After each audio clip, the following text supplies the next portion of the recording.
Direito, professor da Unicinos, foi subsecretário de Estado, foi procurador de Estado no Rio Grande do Sul e, atualmente, é o conselheiro do Tribunal de Contas do Estado do Rio Grande do Sul e, segundo as nossas fontes, é o conselheiro mais influente, mais vanguardista, né, que pensa o direito, que ajuda a evoluir o direito. A gente tem sempre essa imagem de ordem de controle, tal, mas as nossas fontes, doutor Pedro, nos confidenciaram que temos aqui alguém lá empurrando a inovação no direito. E, como eu havia lhe dito, esse é um grupo selecionado. A gente tem alunos de graduação, temos profissionais jovens, profissionais muito experientes, interessados, gente que não é advogado, que é engenheiro, que atua no setor de infraestrutura, e também pela internet temos gente no Pernambuco, Piauí, Rio de Janeiro. Então, aos pouquinhos estamos aí difundindo a infraestrutura.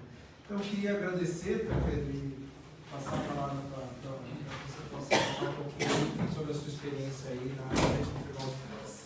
Muito obrigado, uma boa noite, pessoal. É com imensa satisfação poder estar dividindo esse espaço com vocês.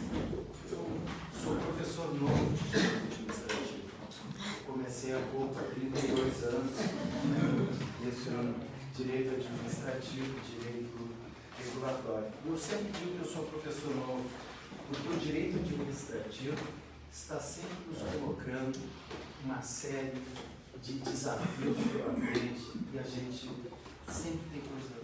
Se a gente for pegar o último ano, muita coisa aconteceu. Nós temos alterações na lei de introdução às normas do direito brasileiro que afetam o controle, que afetam a forma de apreciação de processos e procedimentos administrativos.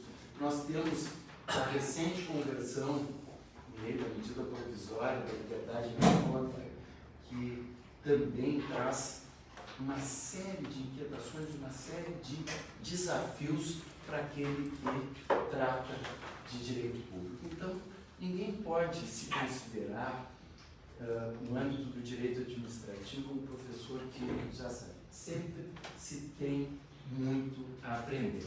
Eu vou deixar aqui com vocês, eu vou dizer o seguinte: eu não estou cometendo nenhum ilícito de direito autoral. Por quê? Porque esse aqui foi o primeiro livro sobre regulação do serviço público concedido no Brasil que eu escrevi, que foi, na verdade, a minha dissertação de mestrado à época, e eu acabei produzindo um livro por conta de que achei na época que precisava uma obra que tratasse da questão da própria formulação de um conceito de regulação do serviço público concedido. Ninguém tinha tido essa preocupação, que tratasse do papel das agências, que fizesse diferenciação entre as agências reguladoras nacionais, com as suas características de especialização, e as agências reguladoras subnacionais, que tem um caráter macroestrutural, uma macro-regulação. Então, e por que eu não estou comentando isso? Aqui é uma cópia, vocês podem ver, porque eu já não tenho mais os originais. É um livro que tem 20 anos, ainda pode ajudar, acho que em alguma coisa, mas leiam sabendo que é um livro de 20 anos atrás. Vou deixar aqui o professor Fernando. Esse aqui é mais recente, de 2016, é só um artigo relacionado ao devido processo legal na aplicação de pena na concessão. Então eu faço de uma certa forma um fluxograma relacionado à aplicação de uma penalidade, o que deveria ser feito. Ele está num livro que foi de estudos em homenagem ao professor Paulo de Tarso Dresch da Silveira, que é um professor de Direito Administrativo gaúcho, brilhante, que acabou sendo vítima da incompetência na regulação do serviço público. Ou seja, ele estava dentro do avião que veio de Porto Alegre a São Paulo e explodiu aqui por conta. E eu digo isso, olha o que a incompetência no âmbito do sistema regulatório pode gerar. Gerou a perda de patrimônio, mas a perda de uma vida tão importante que tanto poderia estar fazendo e que certamente, se vivo estivesse, estaria dando uma palestra aqui melhor do que eu tenho condições de dar para vocês. Então, é um artigo, eu tive a preocupação de trazer material relacionado às parcerias.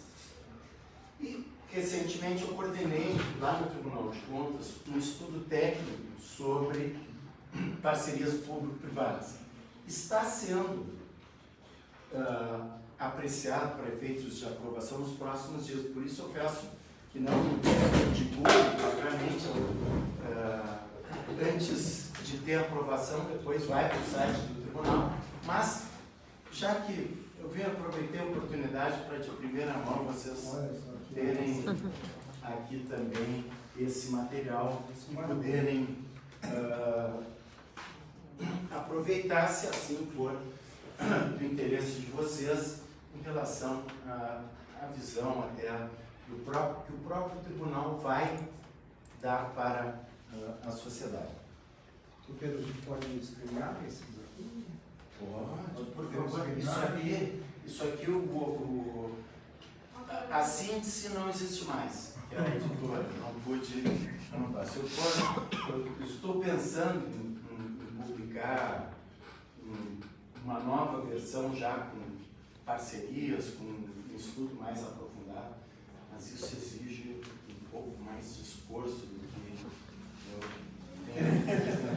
Então, eu estou pensando, mas a síntese não existe mais, então, dona dos direitos autorais não existe, então eu acho que eu posso, 20 anos após, passar o xerox daquilo que um dia foi o meu livro. Eu tenho poucos em casa, senão teria trazido só os pessoais mesmo, que já, depois de 20 anos, né, poucos restaram. Eu vou circular, depois vocês devolvam para a gente aqui, a gente vê uma forma de divulgar oportunamente esse estudo, né? Se quiserem multiplicar, porque esse do Tribunal de Contas, quer dizer, os dois livros eu acho que é fantástico, e a gente ter esse acesso, né, como primeiro livro aí, e esse do Tribunal de Contas também é de uma riqueza aí sobre posicionamentos. Já tinha passado ali os resultados. Bom, pessoal, então eu vou dar um pequeno panorama inicial relacionado à questão das concessões e das parcerias.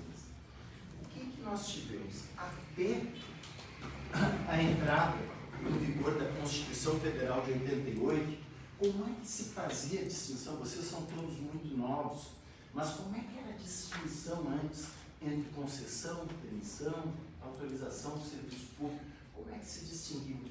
A doutrina era quase que uníssona ao dizer que concessão de serviço público era a delegação de sua prestação feita mediante contrato administrativo.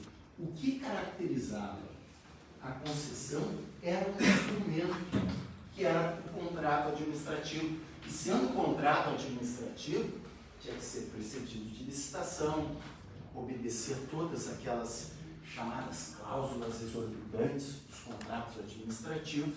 Então, todo o regime contratual de direito público incidia em relação às concessões. Já a permissão, tanto a concessão de serviço como a concessão de obra, que na verdade é uma concessão de serviço no âmbito da qual se exige do concessionário a realização de uma determinada obra, cuja exploração vai remunerar o concessionário ou amortizar o investimento por ele feito. A permissão, a permissão era a delegação por administrativo, unilateral, precário, discricionário. Se usava o chamado termo de permissão, que era o nome do ato administrativo que se dava. Bom, o que acontecia naquela época? Acontecia o seguinte: o poder público tinha permissionário na mão.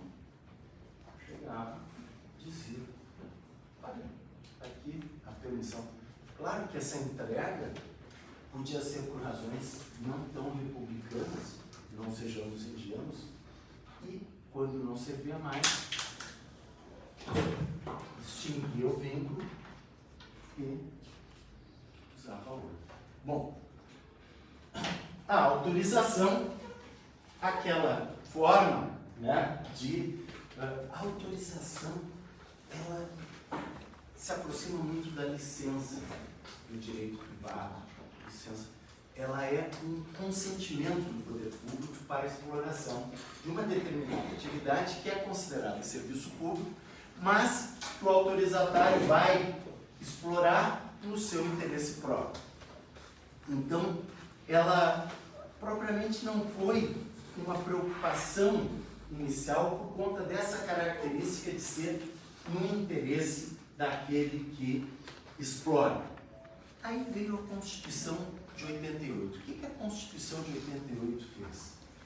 Em primeiro lugar, a Constituição de 88 se preocupou em dar um tratamento. E ao fazê-lo, disse no artigo 175, incumbe ao poder público, na forma da lei, diretamente ou sob regime de concessão ou permissão, e a expressão revolucionária, sempre através de licitação, a prestação de serviços públicos. Então está dizendo, a incumbência do poder público, a titularidade é do poder público, mas ele pode fazer diretamente ou mediante concessão ou permissão. Claro que aqui a gente tem que combinar também com o sistema de outorga, que é mediante a criação de entes da administração indireta, autarquias para serviço público típico ou fundações públicas, e empresas públicas, sociedades de economia mista, com regime do artigo 173, parágrafo 1º, que é o regime de direito privado. E o regime de denegação por concessões, permissões e autorizações. Bom, e a Constituição vem e diz, sempre através de licitação. Bom, concessão, permissão por licitação, opa, alguma coisa mudou. Cadê aquele título precário? Bom, isso confundiu alguns. Celso Antônio Bandeira de Mello, na primeira edição do livro dele, após a Constituição de 88, botou no manual. A Constituição se equivocou perfeitamente. Afinal, todos sabem que a permissão do serviço público se dá por ato unilateral, precário discricionário. Logo, a regra constitucional tem que ser interpretada à luz da natureza jurídica do Supremo. Se arrependeu. Porque nas outras edições não aparece mais. E por que não aparece? Porque pelo menos foi proposital a alteração. Pelo menos aparentemente foi proposital. A Constituição vem e diz, não interessa se vai fazer concessão ou permissão, vai delegar serviço público, tem que ser por licitação. E mais, no parágrafo único do artigo 175 diz, lei disporá sobre o regime das empresas concessionárias e permissionárias de serviço público, o caráter especial do seu contrato e de sua prorrogação, bem como as condições de caducidade e fiscalização da concessão e da permissão pelo poder concedente. Aí, direitos dos usuários, política tarifária e obrigação de manter serviço adequado. Então, nós temos aqui um encaminhamento à lei. O que aconteceu nesse momento?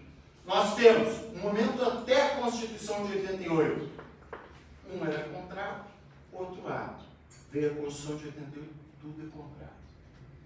Bom, se tudo é contrato, concessão, permissão, autorização não.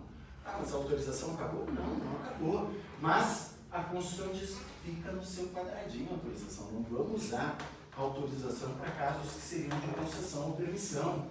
Fica no interesse do particular um serviço público que dependa do consentimento do poder público. Fique ali. Nesse caso, pode ter alguns atos de consentimento, claro, questões que sejam serviço público. Vocês querem exemplos? Tem uma fazenda gigantesca, tem quedas d'água lá, quer explorar quedas d'água, quer fazer um projeto em que vai explorar a queda d'água para gerar energia, vai botar em cima de todas as instalações placas de energia elétrica, quer usar aquilo que resulta da digestão dos animais como fonte de gás, né? Vai aproveitar tudo isso. São projetos de energia. Pode ser uma autorização, um ato de consentimento. E ainda vem uma empresa lá e vai dizer: eu posso botar uns cataventos aqui para gerar energia. Então, isso aí pode ser por ato de autorização. Ele não vai ser um produtor, né? Mas vai, e vai, uma sobrinha vai poder até lançar na rede, não é isso? Isso pode ser por autorização, que é regrado. Então, essa preocupação. Mas nesse momento em que entrou em vigor a Constituição, e nós não temos ainda a lei, há uma aproximação dos conceitos de concessão e permissão de serviço público.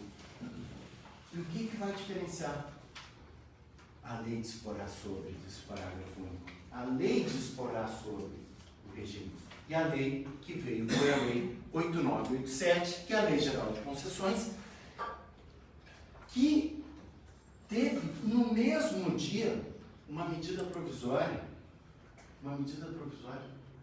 doutora Noêmia, consultora, no dia que entrou em vigor, lá em Porto Alegre, teve um seminário sobre oportunidades de negócio em face da nova lei de concessões. A lei tinha um dia, e nós tínhamos montado aquele seminário, e a doutora Noêmia foi lá, nós debatemos isso em relação a isso. É minha mãe profissional. É tua mãe profissional.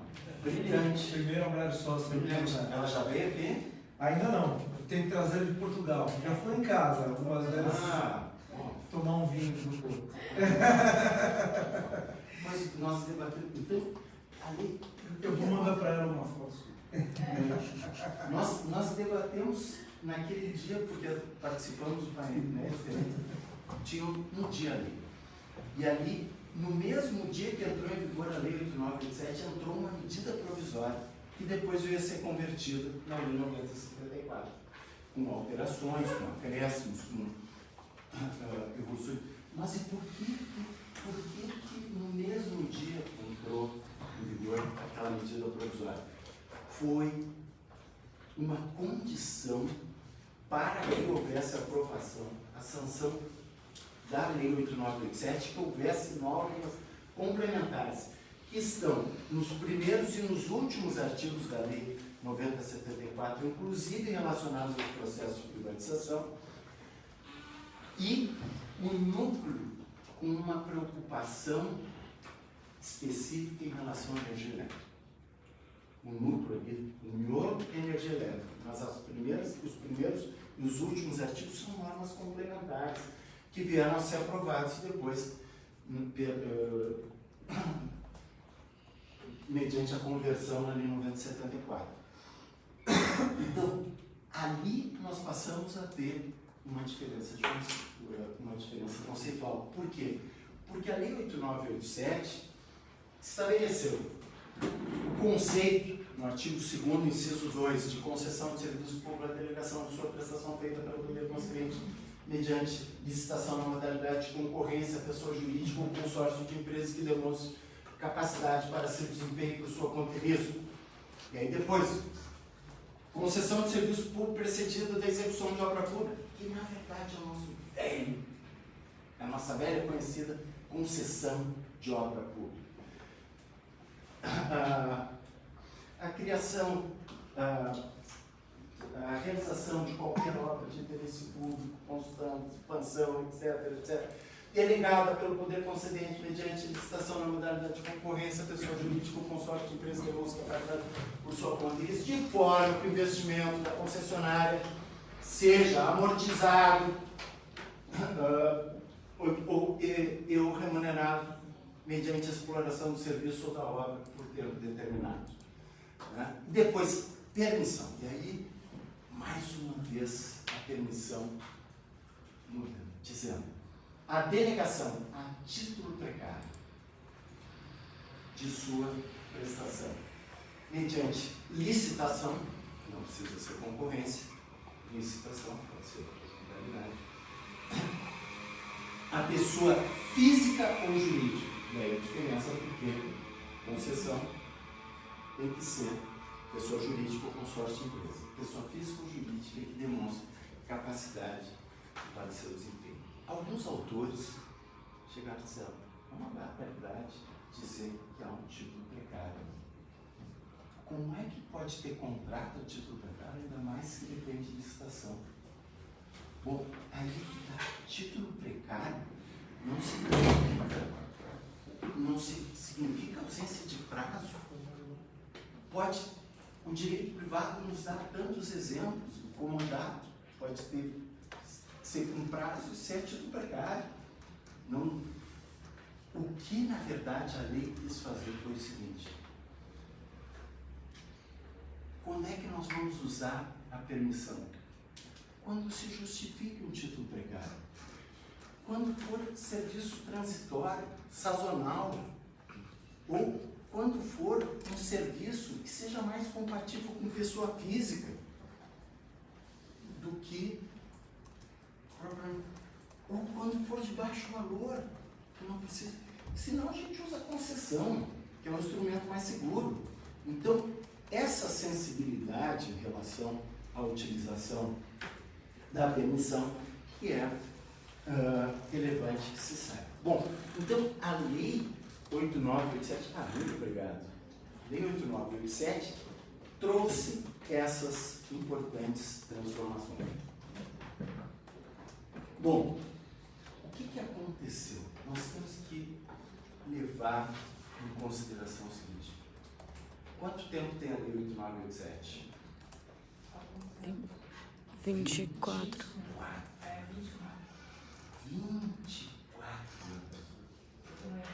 95, 2005, 2015, mais 24 anos. Por que não está o Brasil cheio de PPP, cheio de investimento? Por que não tem trem passando em tudo que é canto?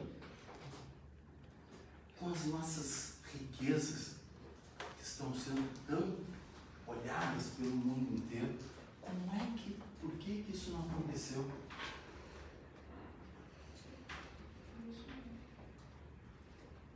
Tribunal de Contas. Brincadeira,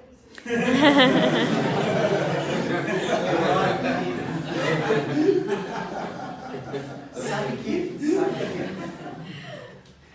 não adianta eu botar um espelho e querer enxergar o cara com a cara do George Clooney e o corpo do Dwayne Johnson. Não adianta, o cara tem que dar a mão à palmatória. E, em muitos casos, os tribunais de contas, às vezes, trazem. Mas não foi isso, foi uma baita brincadeira excelente. Não adianta, né? Porque efetivamente, em muitos casos acontece de pegar, mas não é isso. Eu vou dizer para vocês uma série de fatores que retardaram significativamente a implantação de concessões e depois, a partir de 2004, as parcerias público-privadas. Aliás, por que veio em 2004 parceria público-privada? Não bastava o modelo de concessão? O que faltava? Incentivo. Incentivo? Não, o que faltava do ponto de vista normativo? Precisava a Lei 11.079 de 2004 para isso? Para que se viabilizasse? Será que a Lei de Concessões não seria suficiente para que houvesse um instrumento jurídico de parcerias? Precisava um instrumento jurídico próprio? E aí é o seguinte, o que estava por trás é ter um carimbo. TPP.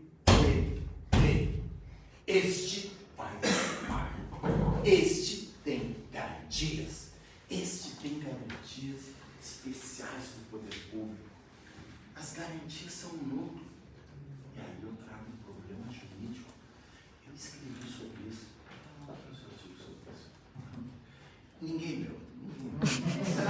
Ninguém meu dólar, né? De um problema formal que pode ou não ter relevância. Qual é o problema formal? Quantos daqui são do direito? Grande, imensa maioria. A imensa maioria. A lei das TPPs, ela pode ser considerada exclusivamente uma lei de contratos administrativos?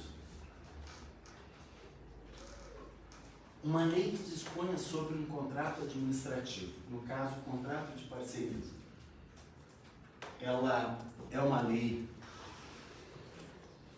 que pode ser, tem algum requisito especial para ela? Não. É uma lei que pode ser as normas gerais de competência da União, artigo 22, inciso 27. Mas para garantias, dá para ser por lei ordinária? Esse é o famoso federalismo mandrake brasileiro. Isso, federalismo mandrake. Gostei dessa, vou me apropriar. Dá para ser por lei ordinária para tratar de garantias especiais? Não. Artigo 163, se não me engano, 3.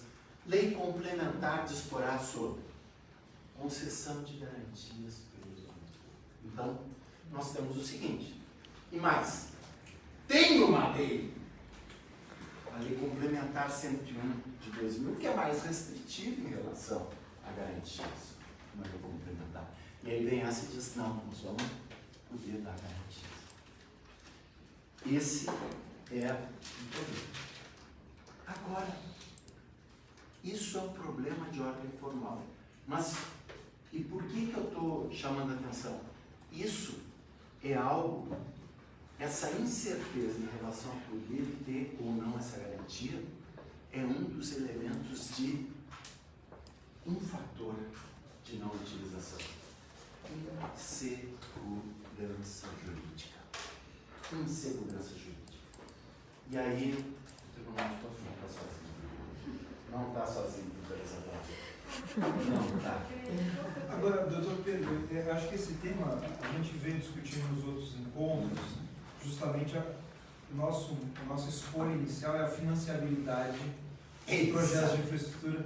Até a Elisa está aqui, pode contar das agruas do IFC financiando aí a infraestrutura nacional. E acho que esse tema que o senhor está tocando sobre as garantias e a lei de PPPs, ele realmente é nevrálgico e as pessoas esquecem um pouco dele, né? E um tema que põe aí para discussão, que é essa lei ordinária federal que cria uma nova espécie de pessoa jurídica federal, que é um fundo garantidor de PPPs, né? E a melhor coisa que tem é ter um fundo garantidor. Um fundo garantidor, que teoricamente não tem personalidade jurídica, mas tem, porque ele bloqueia, enfim, ele evita os precatórios, né? Mas, teoricamente, Minas Gerais viu que não deu certo. E como que também essa questão de eu posso criar fundos estaduais com personalidade jurídica, quer dizer, um pouco discutir esse tema aí. Eu acho que é nevrálgico para o que a gente vem falando sobre financiabilidade da infraestrutura. Sem dúvida, isso é um ponto chave. Mas se a gente entra num modelo, né, digamos o seguinte, um monte de dinheiro, não sabe o que fazer com ele. Tu vais botar esse teu dinheiro do SWAT para conseguir num empreendimento que possa te gerar incerteza? Não, tu vai buscar um pouco de segurança na cabeça. Então, o primeiro elemento é a questão da segurança jurídica. O grau de confiabilidade que o investidor passa a ter. Então, esse é um elemento. E o que pesa nisso? O que pesa são alguns fatores, e aí eu vou dizer o seguinte, agora, já que vamos falar também da coisa do pessoal que faz projeto. A turma da vanguarda aí, né? Vamos falar dessa galerinha que faz projeto. Tem um levantamento. Eu não falo dos projetos de vocês. Os projetos de vocês são projetos de outro nível. Nós estamos falando de outro mundo. Nós estamos falando do mundo aqui em que tem gente de primeira linha trabalhando. Agora eu vou dizer o seguinte: Confederação Nacional dos Municípios. Vocês já ouviram falar da Confederação Nacional dos Municípios? Nós temos 5.000, quase 5.600 municípios nessa nossa federação.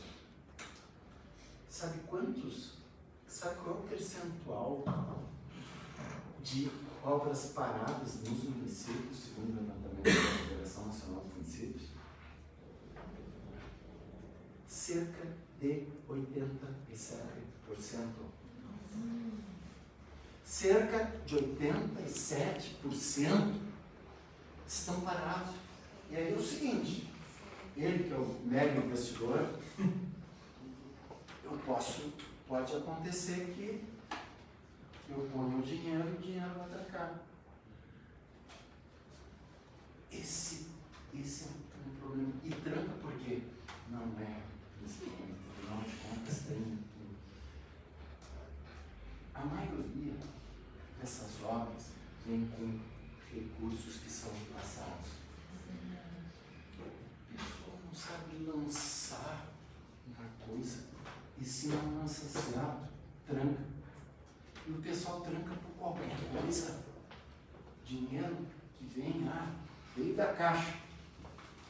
Tranca, porque uma obra de 5 milhões teve um problema numa nota que deu inconsistência, ao invés de ser 1.800, foi de ser 1.200, foi 1.800.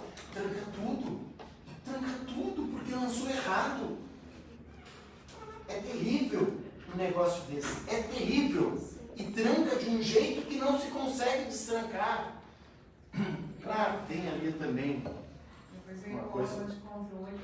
O órgão de controle às vezes atrapalha.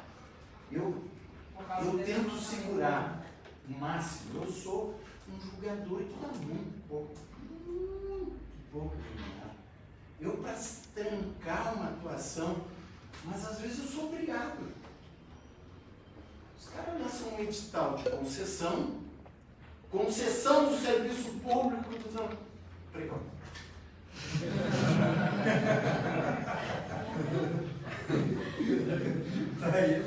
Dá para não trancar? É o Tribunal de Contas que fez errado? Dá para não trancar? Pregão, gente! Pregão! Não! Para concessão, não dá para ser, gente. Não dá. Então, tem caras que tem que trancar. Não adianta. Mas nós estamos modernizando a nossa legislação. A Lei 8666, eu adoro 8666. Eu adoro porque eu tenho anticorpo. Eu recito artigos da 8666 de tanto curso de licitações e contratos que eu já dei. Então, agora já estou quase recitando a 13303, que é das empresas públicas, de tanto curso que eu estou dando para empresas públicas. por sociedades econômicas. Estou treinando essa gente. Estou treinando. Mas deu, não. Uma lei que primeiro habilita um mundo de gente, tem uma guerra de habilitação para depois fazer o julgamento. Deu. Está na hora de mudar isso, simplificar modalidades. Não muda, vai os tipos direto. Abre-se só 4 tipos. Não. Vamos fazer maior desconto, vamos buscar possibilidade de múltiplas contratações, vamos ver uma contratação que tenha a possibilidade de uma remuneração por performance. E aí as mais recentes, a lei das parcerias permite isso. Então, temos que dar essa grande contratação. Em termos de parceria pública-privada, nós já temos. Olha só, eu falei primeiro da insegurança jurídica. A própria questão dos conceitos, então, na Lei 11.079, já partem de uma ficção. Alguém se deu conta disso? Alguém se deu conta que os conceitos de parceria começam com uma ficção? Que ficção é essa? A gente vai ali no artigo 2º, se não me engano, traz conceitos, que vai dizer o seguinte: parceria público-privada é o contrato de concessão na modalidade patrocinada ou administrativa. O que é? E aí diz o seguinte: porque tem a concessão comum. A comum é da 8987. Diz ali no inciso 3º, no inciso 3 ali, a comum é a da 8987. Essa aqui é diferente, é PP. Concessão patrocinada. Aquela da 8987, mas em que há uma retribuição pecuniária pelo poder público. Não é isso? Patrocinado vem uma retribuição do poder público. E o que é concessão administrativa? O que é concessão administrativa? Concessão administrativa é concessão? Concessão administrativa não é concessão, é uma ficção. Porque, na verdade, não é. Vocês são muito novos. Vocês são muito novos, não se lembram, não vão conhecer a propaganda do Benorex. Parece, mas não é. Parece, mas não é. Isso é antigo, para vocês procurem. Hoje em dia se buscam na internet. Benorex, cabelo parecido, do jeito, não, era de outro. Benorex, parece, mas não é. E porque não é? Gente, concessão administrativa não é concessão. A própria definição, como é que diz a Lei 11.079? Concessão administrativa. O contrato de prestação de serviço que seja a administração usuária direta.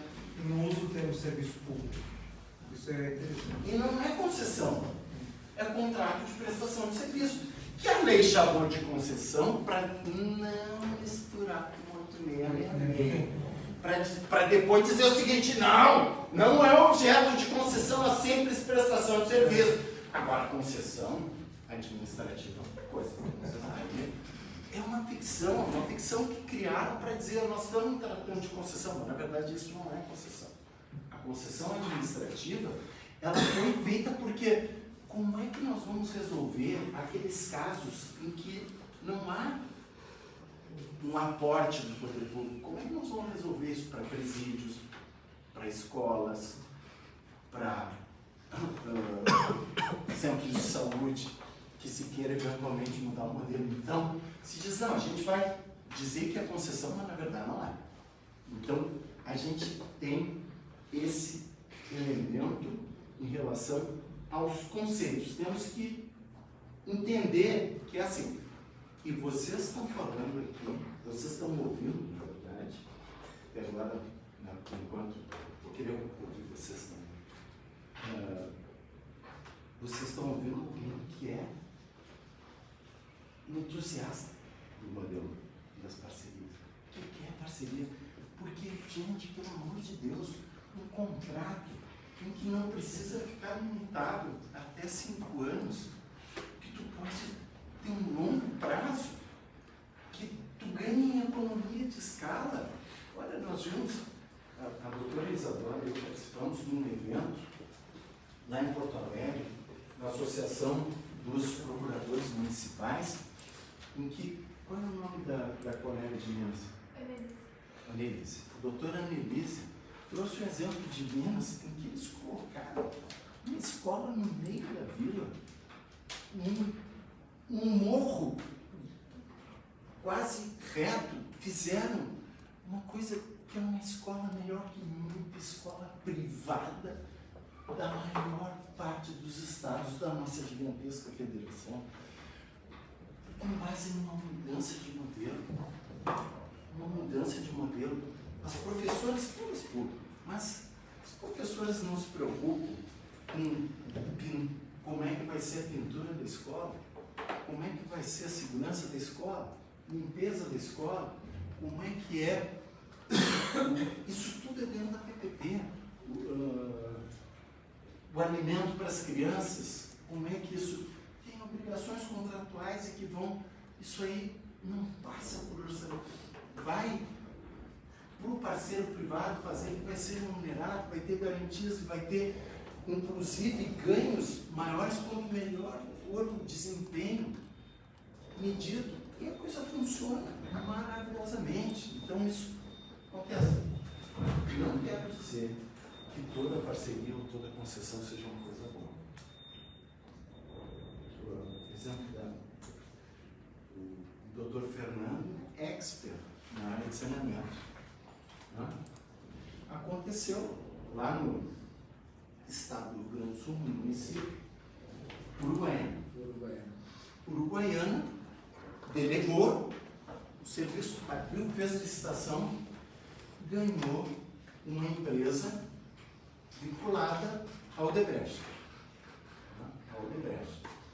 O que aconteceu? Uma série de obrigações. Bom, quando abriram um caixa preto do Lava Jato, o Odebrecht foi sangrando. O que aconteceu? Não conseguiram cumprir aquilo que disseram que vão fazer. Não universalizaram porcaria nenhuma, esgoto continuou como estava, porque simplesmente quebrou o sistema. Ok? Então, não conseguiu. Ou seja, eu estou trazendo um exemplo positivo, não quer dizer porque vai ser PPP que vai dar certo. Pode dar certo, ou pode não dar. O que é preciso em qualquer tipo de atuação que o poder público vai dominar? O que é preciso? Pode falar bem alto, que coisa assim.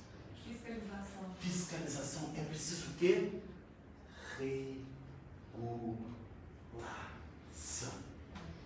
Regulação. Essa atividade administrativa que fiscaliza, que controla, que coordena, que harmoniza os interesses entre os diversos partícipes. É importante que tenha regulação. E, gente, eu falei de um fator, por que as parcerias não tinham vindo até aqui. E por que agora estão começando a se movimentar? Eu vou falar de um segundo elemento. Eu falei em segurança jurídica, eu falei dos problemas que há em relação, mas isso é o de menos. Quanto tempo nós perdemos nessa federação discutindo se valia ou não valia a regulação? Se valia ou não valia a regulação? Nós tivemos um elemento relevantíssimo que acabou impactando, o elemento político, a intenção de se apropriar de agências reguladoras, o enfraquecimento de agências reguladoras, gerando ainda mais problemas e fazendo muitas vezes que as coisas trancassem e os investidores também segurassem seus investimentos. Por quê? Porque houve um momento, saiu a lei das concessões, se começou a discutir, se criaram agências reguladoras, e aí o que houve? Mudança de orientação política. A agência reguladora é a nossa inimiga. Nós não queremos agência reguladora. Nós queremos um cara que a gente coloque lá e seja nosso. Que seja nosso. Eu vou contar uma coisa. Esse elemento político, ele não é de somenos importante. Eu vou contar uma história que me aconteceu lá no Rio Grande do Sul. Lá no Rio Grande do Sul. Eu era procurador do Estado do Rio Grande do Sul. Condição que honrosamente titulei de 91 a 2002. Honrosamente titulei. O que aconteceu? Concurso público, foi aprovado. Né? O que aconteceu? Aconteceu que foi criada a primeira agência estadual, foi a agência do Estado do Rio Grande do Sul, na época, então o governador Antônio Brito, com quem eu trabalhei na condição de subchefe da Casa Civil, resolveu fazer valer e nós constituímos a primeira agência estadual, a AGERS, Agência de Regulação dos Serviços Públicos Delegados do Estado do Rio Grande do Sul, com caráter macro, estrutural. Esse livro que está circulando, Regulação do Serviço Público Concedido, ele foi publicado em 1999, quando houve uma mudança do governo. No ano anterior tinha mudado o governo. A partir de 98. Publicado o livro, o que aconteceu? Houve uma mudança lá. Saiu o governo do Antônio Brito e entrou o governo do Olívio Dutra. Eu, tendo publicado o livro, aí, o primeiro livro de regulação do serviço. O cara se acha, né? Eu estava feliz com isso, né? E a Rádio Gaúcha, né? Que é uma importante, a maior emissora do Estado, né? Foi entrevistar um programa de grande audiência do Estado. Eu falei, o senhor está... E aí começaram a perguntar, como é que o senhor vê hoje a regulação aqui no Rio Grande do Sul? Eu disse, eu vejo com muita preocupação. Eu vejo com muita preocupação, porque o governo do Estado não está dando as condições para a agência funcionar. Tem que transferir recursos como e não transfere. A nomeação dos agentes que foram aprovados no concurso não se faz. A agência não tem técnicos para atuar e, com isso, a agência está enfraquecida. Não vai poder fazer a regulação adequada dentro dessa estrutura. E aí, bom, que palavras fortes, né? Assim, né? Sabe que isso é uma coisa que eu conto, as pessoas às vezes não acreditam. Eu dei essa entrevista de manhã, à tarde eu fui chamado no gabinete do procurador-geral para que ele e os procuradores adjuntos me aplicassem uma pena pessoal e reservada. Pena pessoal e reservada? Vocês estão querendo me matar. Eu não vou repetir as palavras, evidentemente, que eu disse para aquele sujeito. Eu sei que outras vezes que eu falar, ele temia que eu fosse bater nele. Né? Bom, o risco era grande. Mas, saí 15 minutos depois, já estava na mesa da presidente da Associação dos Procuradores, na mesa do Correio do Jornal, uma representação minha, porque eu disse, olha, eu sofri uma pena, é que eles queriam que não acontece para ninguém. O pessoal é reservado sem devido processo por conta de uma opinião que eu não manifestei em rádio. Quero que se apurem isso. Não tem nada. Bom, mas de qualquer forma eu fiz. Tive esse rompante, foi uma coisa incrível. Para vocês verem o grau de resistência. Vai querer botar o teu dinheiro? Eu peguei aqui, eu não é ofensivo para ti, tu vai usar o teu dinheiro suado, os teus bilhões em projetos de investimento em um lugar onde tem uma estabilidade que não gosta de agência reguladora? Não. Enfim. Então, o que aconteceu? Bom, esse posicionamento se replicou em nível nacional, se começou a ter discussão.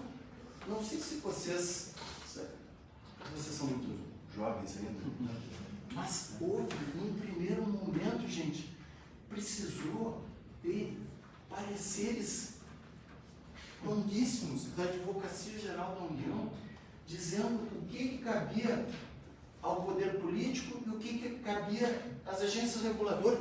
O país perdeu anos numa discussão que não deveria existir. Não deveria existir. Nós perdemos tempo. Nós estamos 24 anos atrasados por conta também de fator político. Por conta. E até hoje, a gente incide, me parece, nessas mesmas discussões, ainda que lateralmente. Assim. O São Paulo, que é mesmo uma grande referência, enfim, é vanguardista, para usar a nossa palavra, em posicionamentos relacionados a PPPs, concessões e privatizações, não são raros, ou não são raras as discussões em que nós enfrentamos a discussão a respeito de quem é o representante do poder concedente nesse caso, quem é que deve, enfim, fazer determinada atividade. E nisso o parceiro privado fica dias, meses, talvez anos, esperando uma resposta de alguém que não está definido. Não está definido. Isso é terrível, gente. É terrível. Excelente, referente. O que acontece nesse caso? Gera insegurança. Quem é que na verdade é quem... Se o governo chega e diz não, é comigo.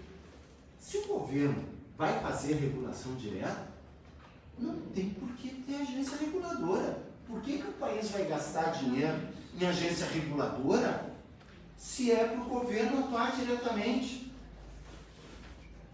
Não tem nenhum sentido. Não tem nenhuma razão. E olha,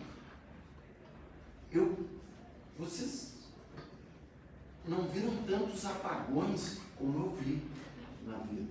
Apagões. Mas cada vez que tinha uma crise, eu não enxergava a agência reguladora. Onde está a agência reguladora que não está ela sendo a mediadora? Aparece ministro de energia, aparece não sei mais o quê. Cadê a agência reguladora? Então, isso é terrível porque eu escrevi 2 artigos também na revista da GERES, né, sobre a indispensabilidade da autonomia das agências reguladoras. Porque ou elas têm autonomia ou elas não têm razão de ser. Por que nós vamos ter agência reguladora se não é para ter autonomia? Se não é para ter autonomia, deixa no eixo central, isso é mais barato. Nesse sentido, a gente notou, por exemplo, há uma série de estudos, inclusive a Juliana Paula, nossa colega aqui da GV, fez um estudo sobre vacância, né? Não sei se todos sabem o que é vacância, mas enfim, uma das estratégias de enfraquecimento da agência é o Poder Executivo não nomear diretores, né? E assim torna a agência acéfala e, por consequência, não delibera. Então, como ele não consegue destituir o diretor, porque tem mandato, uma estratégia é criar a cefalia da agência.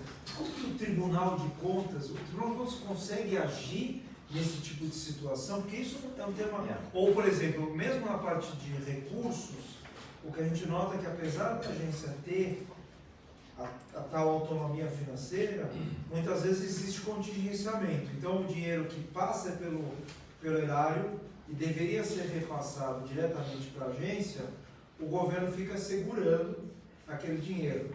Como que, pelo menos no Rio Grande e os demais tribunais, porque esse é um papel que o tribunal poderia ter de fortalecer a agência. Poderia ser indutor. Isso. Poderia, nas contas dos governos, fazer uma menção de que deveria fortalecer as agências. Eu já fiz isso num julgamento na verdade, de parecer prévio, mas é mera recomendação. O Tribunal de Contas, ele acaba não se substituindo a essa vontade do gestor em relação a uma política de esvaziamento da agência. Agora, poderia ser mais incisivo, poderia, nesse ponto, interferir mais. Por quê? Porque aí nós não estamos tratando de uma vontade discricionária do administrador. Nós estamos tratando de um elenco de competências que são trazidas em lei. E no caso, eu vou dizer o seguinte, em relação à União, só o Tribunal de Contas da União pode estabelecer em relação às agências setoriais. Nos estados, a imensa maioria das agências são agências multissetoriais que vão atuar. Hoje em dia, elas acabam sendo um braço que percebe muitas vezes, por instrumentos de convênio, recursos federais para auxiliar algumas agências federais, como é o caso da energia elétrica, das férias, para as agências estaduais, mediante convênio, uma parte dos recursos vem para auxiliar nesse controle em nível nacional daquela matéria. Acontece que as agências não estão suficientemente estruturadas para isso. As nossas agências, elas não têm um grau de estrutura que permita. Quero dizer o seguinte, tem um levantamento, o ministro Bruno Dantas fez um levantamento relacionado às agências reguladoras federais. E esse levantamento mostrou um grau de insuficiência em relação à atuação das agências expressivo. Mas, em termos comparativos, houve melhorias em termos de gestão nos últimos anos, em algumas agências. Então, nós podemos estar indo por um caminho de melhoria. Algumas agências têm um trabalho significativo. A Agência Nacional de Transportes, ela tem uma produção de agentes de conteúdo, de artigos, que vale a pena ler. Por exemplo, também nós temos algumas agências, mas ainda em termos de fiscalização insuficiente. Até porque é o seguinte, nós, como eu disse, estamos atrasados. Nós estamos atrasados. Se nós tivéssemos um maior número de parcerias já sendo feitas, agora está mudando. Minas Gerais tem, aqui em São Paulo, aumentou significativamente, teve uma secretária de parcerias, realmente trouxe um papel modificador em termos de São Paulo. E lá no Rio Grande do Sul, houve um estudo inicial do governo Sartori que foi um pouco mais amplo, mas o atual governador pegou esses estudos e tocou para frente. E está começando a sair lá no Rio Grande do Sul com um secretário que é extraordinário em termos disso, que se chama Bruno Panuzzi. Está conseguindo fazer a coisa andar. aliás, tão extraordinário que ele passou como secretário no município, aquilo que ele plantou lá está saindo agora. E a iluminação, as coisas mais diversas, ele deixou uma série de projetos encaminhados, então, e aí o fator político, né, quando tem uma continuidade em relação a isso, se gera segurança e se consegue. Pois não. Hoje saiu uma notícia no Valor Econômico, um pouco por conta dessa tomada de decisão do Bolsonaro, aliás, das manifestações do Bolsonaro em relação à Ancine, em ter a destituição recente de um dos dirigentes, né? E é engraçado que nesse mesmo artigo tem dois posicionamentos de dois professores daqui da casa, da Juliana Palma e do Bruno Salano.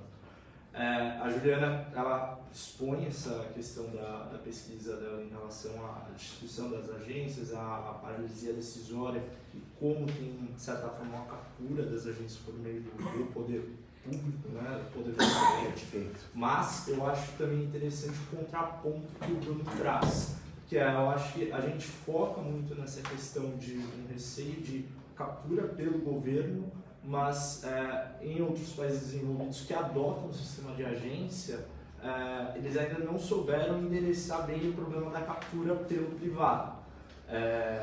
E aí você gera essa situação de conflito entre duas correntes contrapostas. Na verdade, o Brasil talvez esteja ainda tentando desvencilhar, tirar isso, né, cortar esse cordão umbilical da agência do governo, e a próxima preocupação seria esse da captura do privado.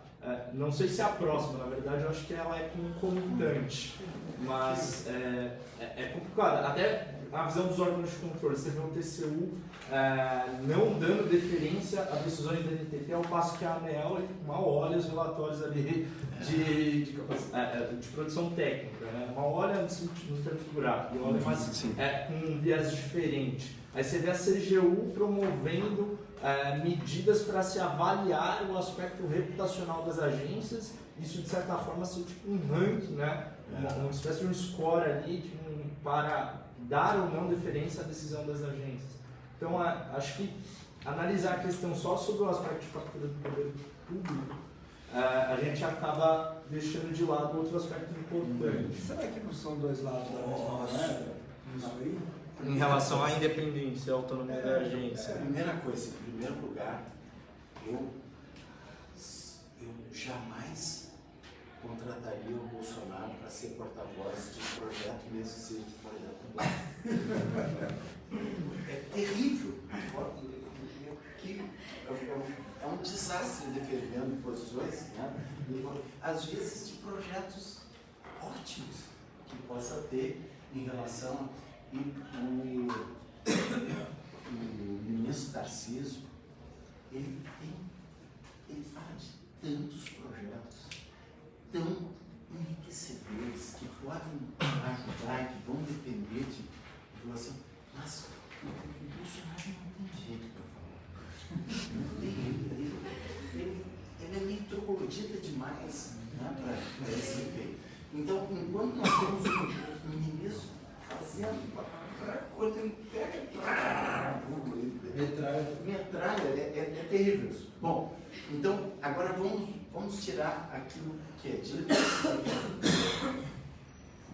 A questão da captura. Naquele livro que está sendo circulado ali, eu tratei da captura rapidamente. Qualquer das capturas é terrível. É terrível. Primeiro, a captura política. A captura política é terrível porque enfraquece a agência. Porque tende a que as decisões sejam voláteis em relação à vontade do administrador do momento. O administrador do momento não gosta de agência. O administrador do momento quer agência. Então, isso gera insegurança. A captura política é terrível porque ele retira o caráter técnico da regulação e o substitui por uma vontade transitória de um plano de governo. A captura, e pode ter, captura por usuários. É terrível também. Já pensou por que uma captura? Ah, não, vamos fazer uma modicidade de tarifas, vamos fazer, os usuários vão mandar na agência. O que acabou? Acabou com o equilíbrio econômico financeiro, acabou com a possibilidade de ser realizada. E a captura por concessionário é também terrível, porque não vai se preocupar com punição em relação àqueles concessionários que não agem adequadamente, não vai se preocupar com a modicidade da tarifa, vai se preocupar. Então, a agência tem que ter equilíbrio por isso, gente. Ou a agência tem autonomia, ou não tem que ter agência. Tem que ter autonomia, tem que ter força decisória. Tem que ter força decisória. Então, não são poucos os momentos em que governantes querem enfraquecer uma ou outra agência. Isso não é o adequado. A decisão teria que ser em caráter. Senão não tem por que criar agência reguladora. Deixa lá dentro do ministério, vai ser mais barato. A menos que se vá impor esses interesses dentro de uma decisão de caráter técnico, de uma agência bem estruturada que possa colocar. Certo? Então, tocasse um ponto muito importante que é o da captura. Pedro, uma coisa que me ocorre a partir dessa provocação, eu já vi assim, em agências mais estruturadas, uma captura maior do governo tentando influir na tomada de decisão tarifária. Então, você, através de uma captura do diretor, começar a tomar medidas um pouco mais duras com os concessionários.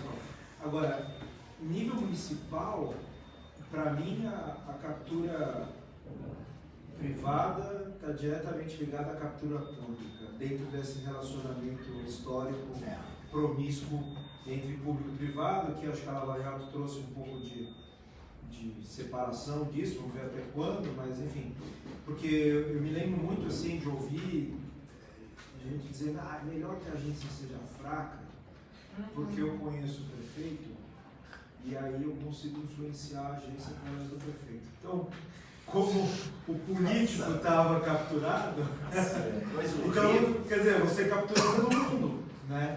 Então, dependendo também, acho que dependendo do tamanho do projeto também e do ente, né, municipal, estadual, no nível federal, acho que, enfim, é um pouco mais difícil, mas com o que a gente viu na Lava Jato, não quer dizer que não havia, lógico que havia, né? Deveria haver. Mas eu já vi uma experiência interessante em Santa Catarina, e aí foi o Tribunal de Contas. Era uma agência que tinha uma concessão privada, completamente desestruturada. Era uma agência municipal? Regional. Regional.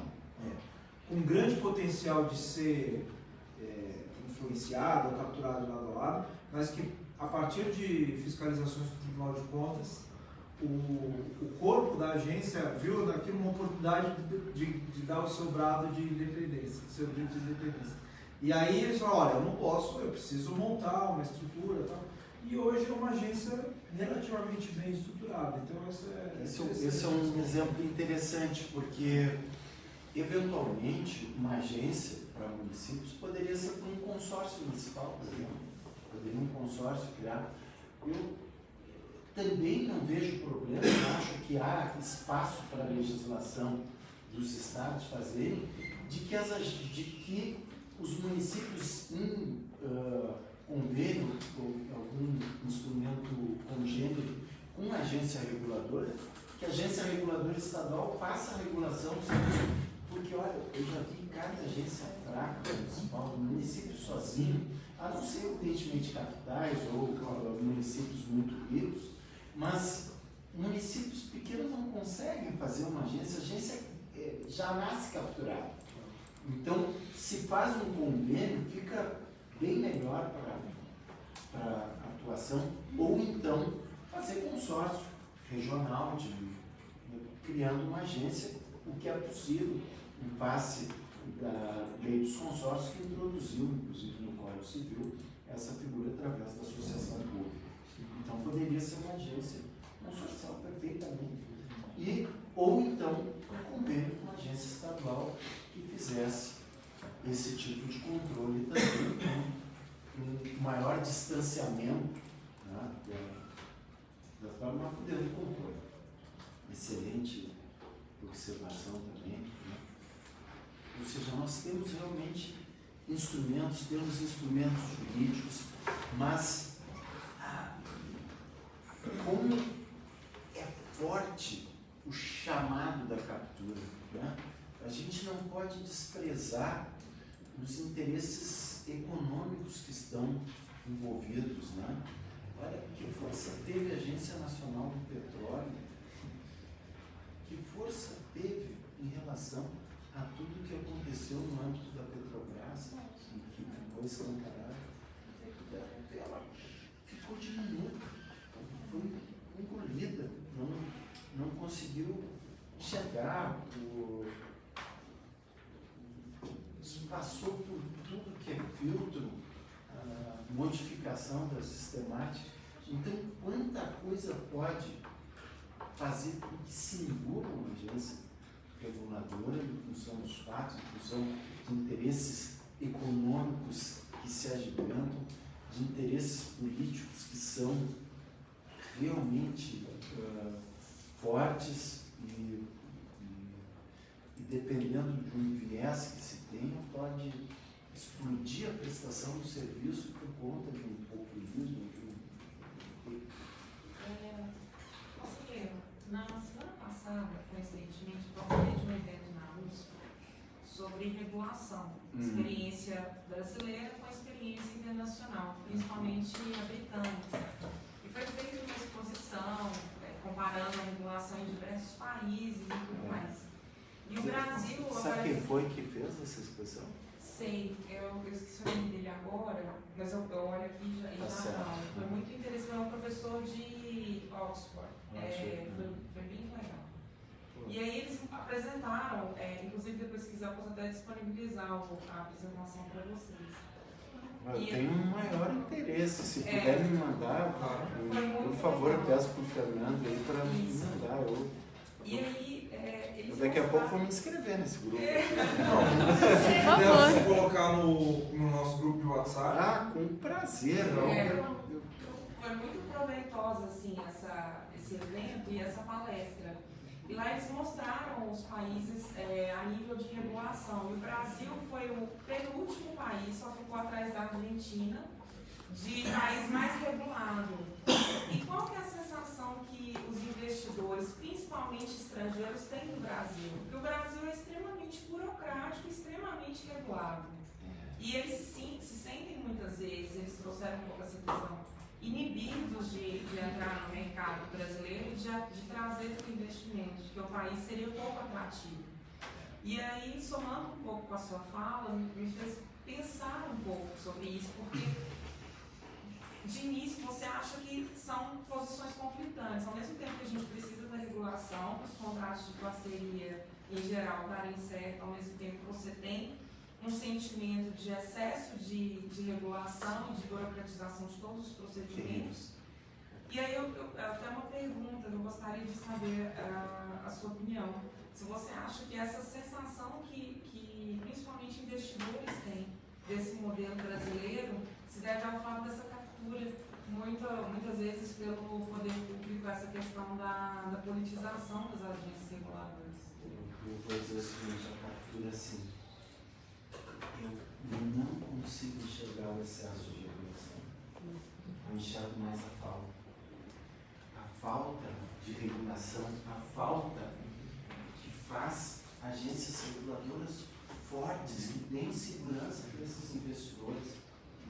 E falta da atividade, tem instrumentos normativos que não claro. Agora, tem coisas que são da realidade, que lamentavelmente acabam atropelando.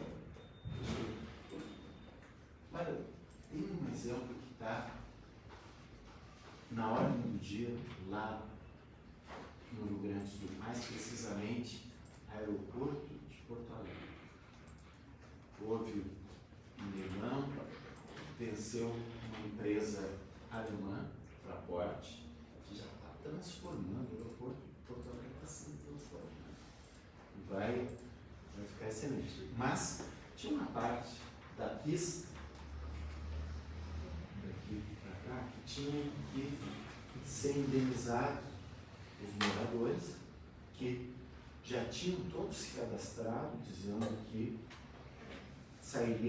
iriam receber os valores da indenização e sairiam. Ok. Aí o poder público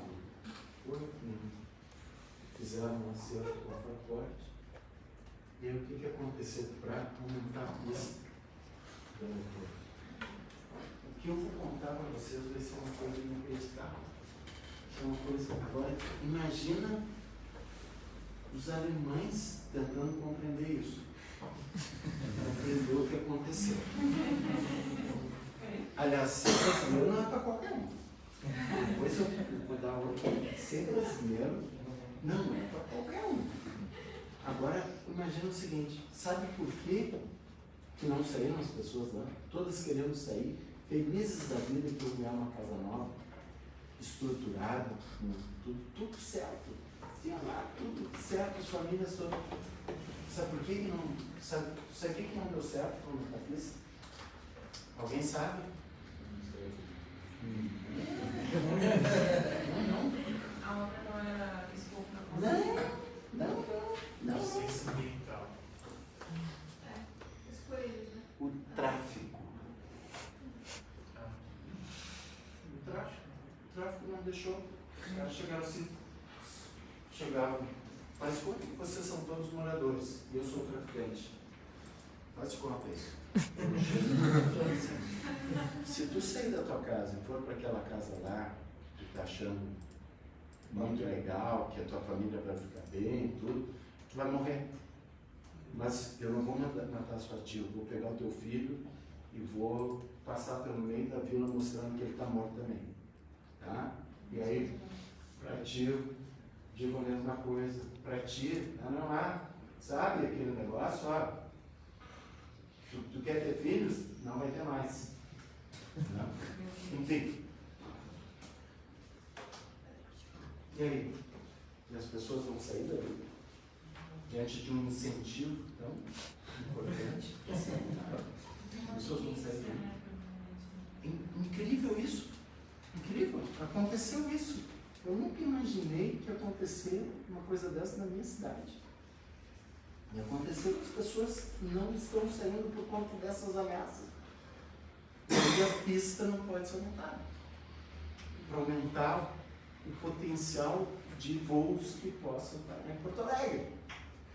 E isso não é nada, né, conselheiro? A gente, eu, a Mariana em especial, a gente viveu isso num projeto também, muito presentemente, um projeto instalado, por assim dizer, na Cracolândia. A primeira pessoa com quem a gente teve que alinhar foi a pessoa com o incentivo mais forte, que era o chefe do tráfico, que depois, inclusive, passou a sua medalha, enfim, a sua patente para uma outra chefe do tráfico, e inclusive esse movimento a gente teve que acompanhar, né, Mari?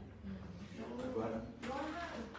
agora eu disse uma coisa, que não é fácil, não é para qualquer um ser brasileiro. Agora imagine o seguinte, eu uma vez fui explicar, e aí nós vamos ver a complexidade, eu estava falando da questão regulatória. Eu vou dizer que não é tanto excesso de regulação, porque nós não temos assim, nós temos um sistema muito difícil de entender. Imagina que eu tentando explicar como era o nosso sistema de prestação de serviço público para pessoas lá de Moçambique. Alguém conhece Moçambique? Eu não conheço. Mas eles foram fazer curso, Estado unitário, né? Isso é isso, faz isso, tá. Agora como é que é? Digam aí um serviço qualquer. Pode ser energia elétrica? Pode. Eu vou pegar o exemplo da energia elétrica. Quem é competente para energia elétrica? União. Artigo 21, inciso 12 A ou B. Ok? União. A União é competente. Bom, só que a União, que é a competente do serviço de energia elétrica, criou uma agência reguladora, que é a ANEEL. Ok? Certo? Bom, daí é o seguinte. Quem é que faz aqui em São Paulo o serviço de energia? Quem é que conhece isso aqui? Não é empresa, né? Não é empresa. Enel? Qual é a natureza jurídica da Enel? Não, Ela é concessionária do serviço público. Ok. Então aqui em São Paulo é mais fácil. Por quê? Porque a ANEEL, a quem foi delegado, é poder concedente em relação a uma concessão do serviço público que é executada e é regulada. Já temos aqui. Agora, como é que é lá em Porto Alegre? Porto Alegre, a região metropolitana de Porto Alegre, é a CE. O que é CE? Companhia Estadual de Energia Elétrica. A Companhia Estadual de Energia Elétrica, ela é uma sociedade de economia mista do estado do Rio Grande do Sul. O que o estado do Rio Grande do Sul tem a ver com energia elétrica?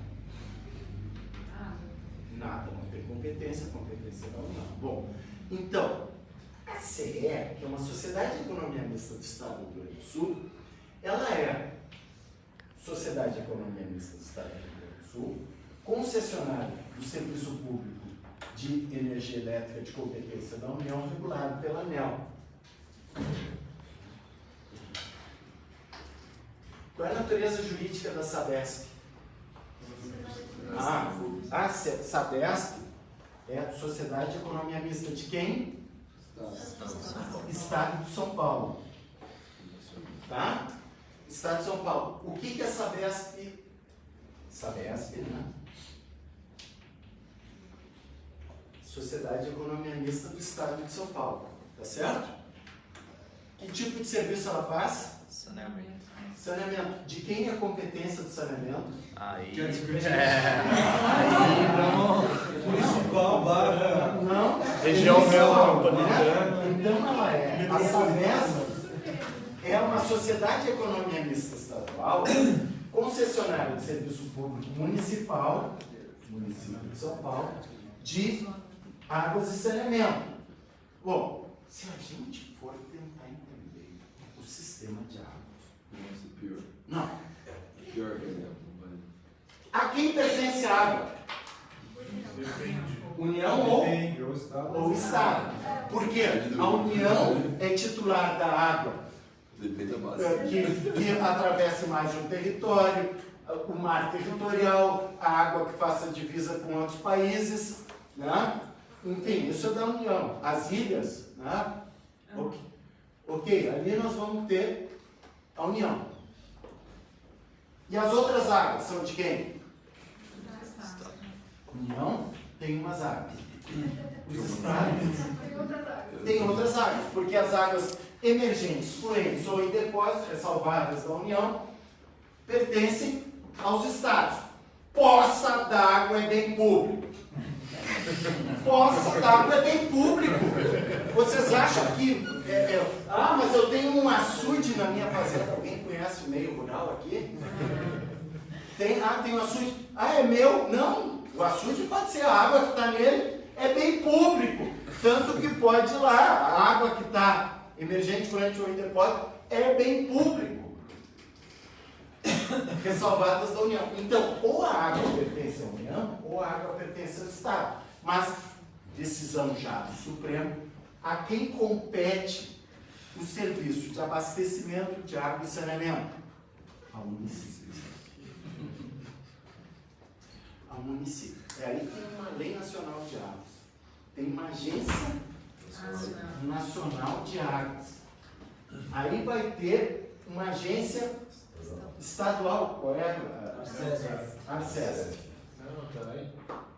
O DAI exato. O DAI é para recursos hídricos e acesso para regulação de dois, né?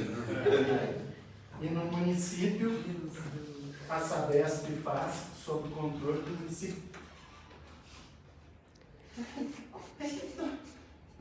A quem eu devo me dirigir? Eu não. Investidor. Nosso mega investidor internacional. Ele tem jeito, sim. É um exercício de futurologia responsável. Vai ser E eu vou dizer o seguinte, primeiro, quem às 9h30 passada, vem para um grupo de estudo, né? Já é diferente.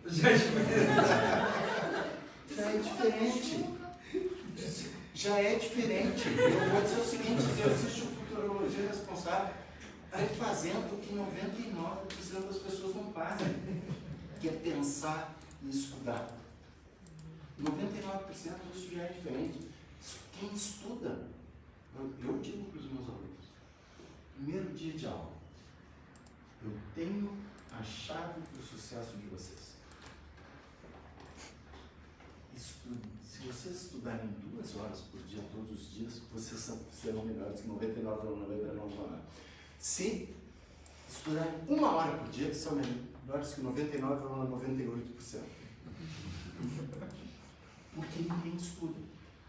E eu digo para eles o seguinte, e apesar de eu estar dando essa chave do segredo, do sucesso futuro, a maioria não vai fazer isso. Eu digo, se estudar 1 hora por dia todos os dias, tem sucesso. A maioria não vai fazer. Porque é muito mais fácil ser a maioria. Estudar. Então quem está aqui, eu já estou postando ficha. Está vindo uma segunda de noite para estudar. Parceria público-privada. Um cara chato veio lá do sul. Então, isso aqui não é para presidente. Isso aqui, a gente é enlouquecedor, esse monte de gente. Imagina os caras do Banco Mundial. Tu é consultora do Banco Mundial, não é? Como é que os caras do Banco Mundial enxergam isso? Conselheiro, ela é a chefe do departamento jurídico do IFC do Mundial. Imagina ela explicando. Coitada, tem que explicar. Como que você faz isso? Isso aqui é uma loucura. E aí vai dizer o seguinte, olha, nós temos um modelo que é de outorga, que cria entidades da administração de delegação. Então a gente cria uma entidade aqui, que é regulada por outra, mas a competência de outro ente da federação. É loucura, gente. É loucura. Então, quando falasse excesso de regulação, não. Na verdade, não tem tanta regulação assim. Falta regulação forte que dê segurança, mas tem muita complicação. E no meio dessa complicação, e aí agora eu vou dar a mão, tem que dar a mão. Às vezes os órgãos de controle se fazem. Às vezes fazem muito certo, porque a coisa estava totalmente escrachada, errada.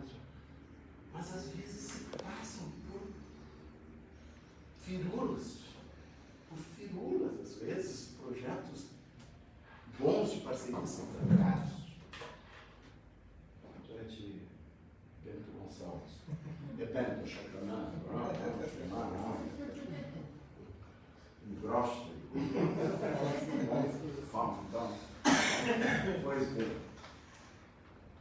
Pois do lado de dentro da Farroupilha tinha um projeto relacionado a saneamento com uso de energia, parceria público-privada.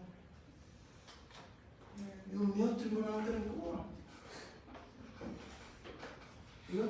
Aí eu, quando estava fazendo esses estudos, eu disse, nós vamos botar saneamento e nós vamos fazer com que aquelas orientações que nós estamos dando para os municípios mudem. A gente está orientando eles a fazerem contratos pela 8666 até 5 anos, sem futuro nenhum. A parceria público-privada está no caminho de maduro para isso, para lixo, reciclagem, é projeto de longo prazo. Vamos botar isso em parceria, vamos estimular, vamos ser indutores. E nós estamos trancando. Nós estamos trancando. Eu disse isso, que pena.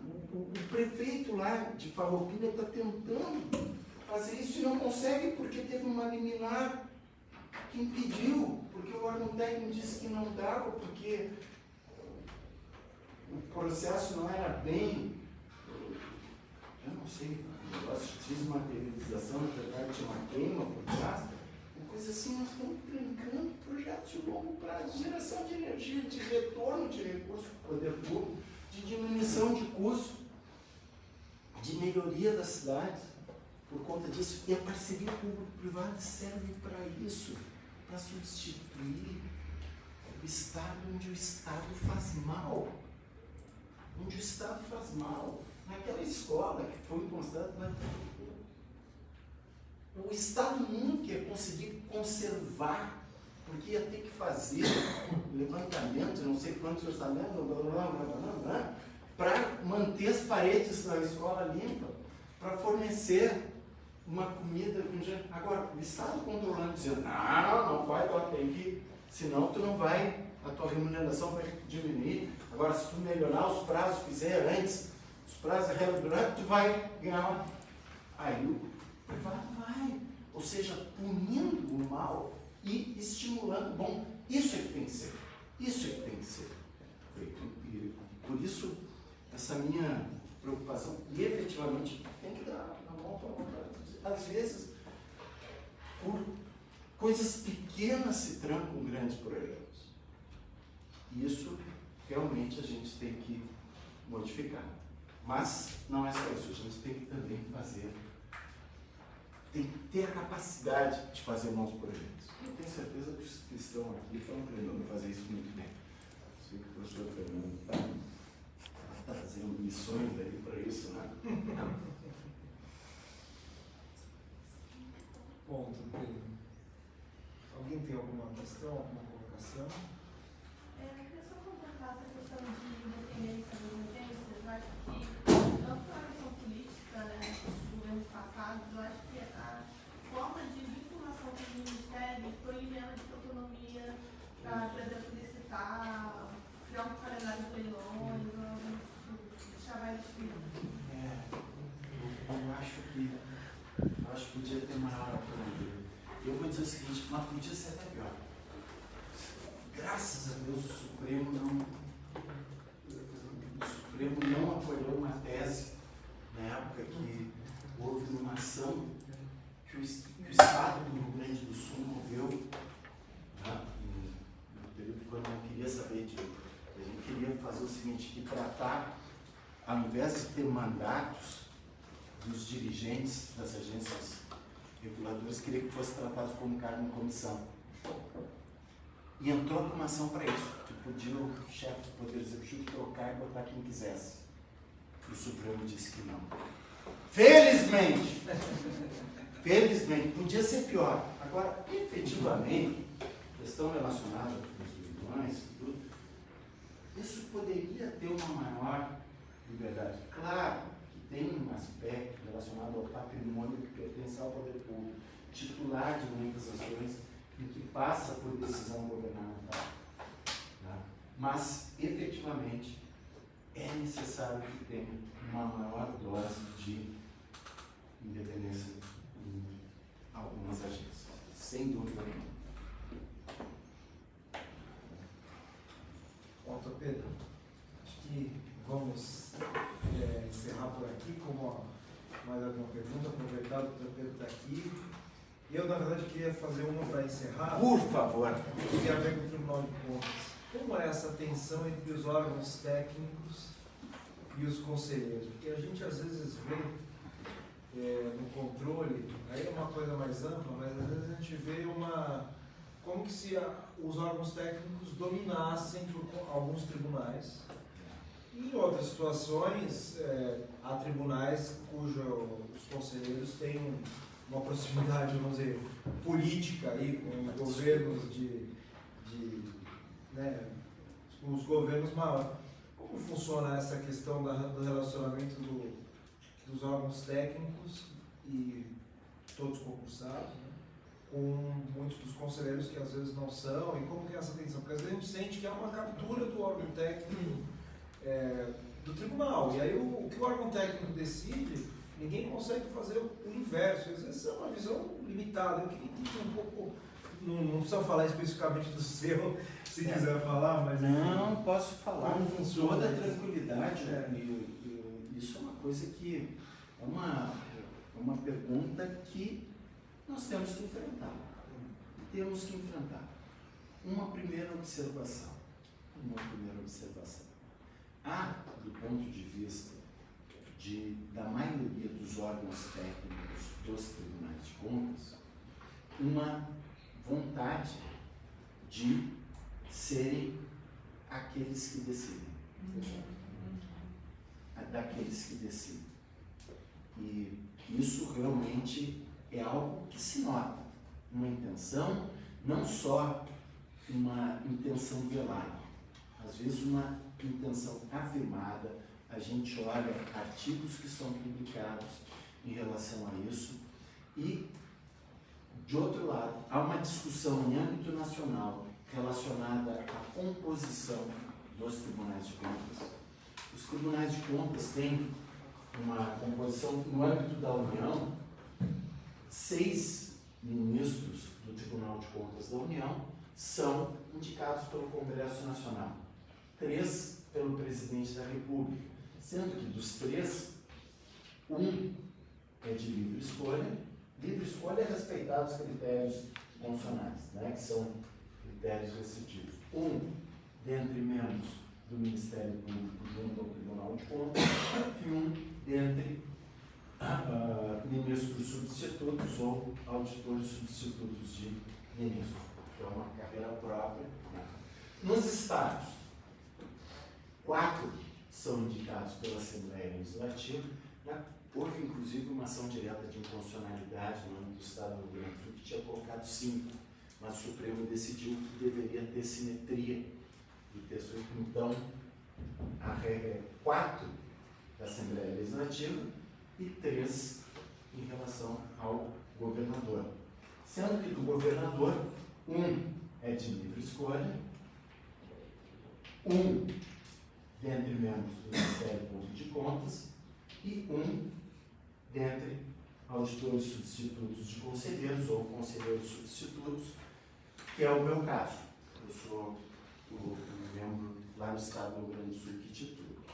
Bom, há no âmbito do Congresso Nacional projetos tendendo a diminuir a participação de indicados pelos órgãos legislativos, com uma resistência bastante grande da maioria dos tribunais e da maioria dos órgãos legislativos que querem continuar tendo essa governança. A verdade é a seguinte, que ser indicado pelo órgão político, seja o Congresso Nacional, ser indicado pela Assembleia Legislativa, não significa que necessariamente tenha que ser ex-deputado. No entanto, acaba sendo isso como regra. E, muitas vezes, a composição, a forma de criar aqui os cargos se dá por indicação dos partidos, sem um necessário filtro técnico, ok? Isso, vamos falar claramente isso. Agora, eu digo, os colegas que eu tenho no Tribunal de Contas do Estado do Rio Grande do Sul despiram-se da condição de deputados e se investiram na condição de julgadores. Então, eu aqui em relação faço uma defesa dos meus colegas no tribunal, porque não é o fato de serem ex-deputados que significa que não, e tem muito respeito pela decisão técnica. o que acontece aí, chegando na tua pergunta? O que acontece é o seguinte, que esse fato de virem de uma posição de deputados muitas vezes faz com que, para evitar críticas relacionadas à decisão, busquem muitas vezes a orientação técnica como uma forma de... De outro lado, a gente não deve menosprezar a inteligência e a articulação desses técnicos. Eles conseguem estabelecer determinados fluxos do processo que passam e vão... Eu às vezes, em reuniões administrativas, eu digo, Cátia, tem aqui, e essa resolução é para dizer como eu devo julgar, qual é o critério. Não, isso aí tem na lei de introdução às regras do direito brasileiro, que em tal ou tal segunda, trazendo restrições assim, não, mas é aprovada pelo... Você, não, eu não vou votar isso aqui. Eu vou sopesar em cada caso. Eu quero analisar, eu não quero uma resolução que diga. Então, esses instrumentos, muitas vezes, e esses instrumentos são às vezes criados até mesmo dentro de associações de tribunais de contas que acabam fazendo com que se limite a atuação por conta disso. Então, há uma influência importante e, diga-se de passagem, muitas vezes positiva, às vezes corporativa. Às vezes corporativa. Então, essa tensão muitas vezes existe. Muitas vezes existe. Não dá para desprezar. Não dá para desprezar. E às vezes é preciso demonstrar autonomia e liberdade no momento do julgamento, para ter sensibilidade. E esses políticos têm sensibilidade muitas vezes em relação aos casos. Sabe? Não, os caras, tá vendo? Esse cara é safado mesmo. Eles têm a sensibilidade de ver, olha, nós estamos tratando aqui do município que tem 7.000 habitantes, nós estamos trazendo uma exigência como se fosse da Dinamarca. Não, eu conheço aquilo lá que nós estamos trazendo, então não dá para fazer o mesmo tipo de exigência. Tem que ter essa sensibilidade. E, digo, a maioria tem, eu acho que lá no tribunal nós temos julgamentos que tem essa sensibilidade, nós discutimos muitos processos no julgamento e acho que o resultado é interessante. Mas muitas vezes medidas cautelares são tomadas e demoram para se resolver algumas questões que possam ocorrer. Enfim, e essa tensão existe. Ela não é ficção. Não. Sejamos claros. Existe expressão corporativa e se o tribunal não tem cuidado, ele é capturado. Ou por vontade política, ou por parte dos conselheiros não darem a menor bola para o que é produzido, ou por uma vontade técnica sem a sensibilidade política, que é tomada por medo de tomar uma decisão que eventualmente possa ser até questionada. Pedro.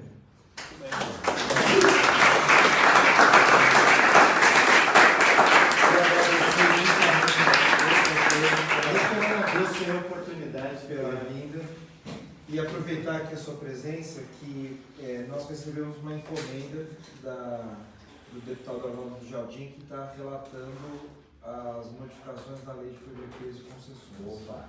E a encomenda, nós criamos, circulamos isso na sexta-feira, um Docs, um Google Docs. Qual que é a sugestão? Todo mundo que tiver alguma sugestão de aperfeiçoamento da lei de concessões de PPPs.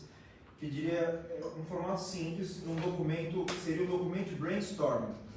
Incluir o artigo que se pretende mudar e uma breve justificativa do porquê mudar, ou incluir, né, adicionar um artigo, ou um parágrafo, ou um inciso, se possível já com a redação.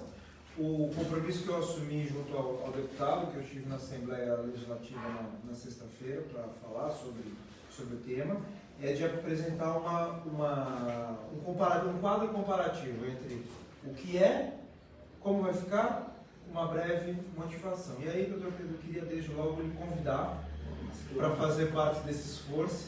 A gente tem um prazo curto, o deputado disse, olha, precisamos fornecer, o canal está aberto, e isso eu já estou com contato da assessora parlamentar dele, como chama?